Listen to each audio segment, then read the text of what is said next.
እንግዲህ ብዝሃ ዘርፍ ካልን በኋላ በሚያስደንቅ ሁኔታ ሁሉም ዘርፎች ሪስፖንድ እያደረጉ ነው። ለምሳሌ ግብርናን እንደ አንድ ሴክተር ወስደናል። በስንዴ፣ በቡና፣ በሩዝ፣ በፍሩት ያገኘናቸው ውጤቶች በጣም ይደንቃሉ። በደንብ ሪስፖንድ አድርጓል ግብርና።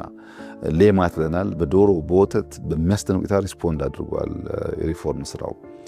ቴክኖሎጂ ብትወስድ አሁን መሶብን ውሰድ፣ 5 ሚሊዮን ኮደርስ ውሰድ፣ ዲጂታል አይዲ ውሰድ። በሚያስደንቅ መጠን ነው የኢትዮጵያ ዲጂታል ኢኮኖሚ እያበበ የመጣው። ፋይናንሻል ሴክተሩን ብትወስድ በተለይ ሞባይል መኒን ቴሌብር ብትወስድ 55 ሚሊዮን ሰው ነው ዛሬ በሞባይል ትራንዛክት የሚያደርገው ነው። በደንብ ሪስፖንድ አድርጓል በጂዲፒ ሼሩም ኢኮኖሚው ላይ።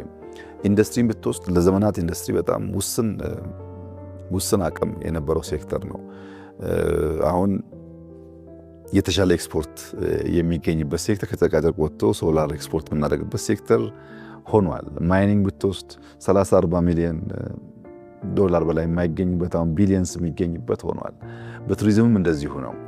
ደምረህ እንኳን ብትወስድ በዚህ ዓመት ከ10.78 እስከ 11 ቢሊዮን ዶላር ኤክስፖርት እናደርጋለን። ይህ ከ2-3 ዓመት በፊት 3 የነበረ ማለት ነው።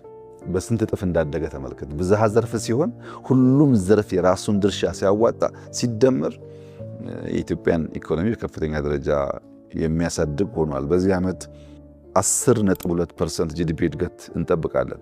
ይሄ እድገት በድፍን አፍሪካ የለም፣ ኢትዮጵያ ብቻ ነው ያለው። ያ የሆነበት ምክንያት ሁሉም ሴክተሮች በደንብ ሪስፖንድ ማድረግ ጀምረዋል።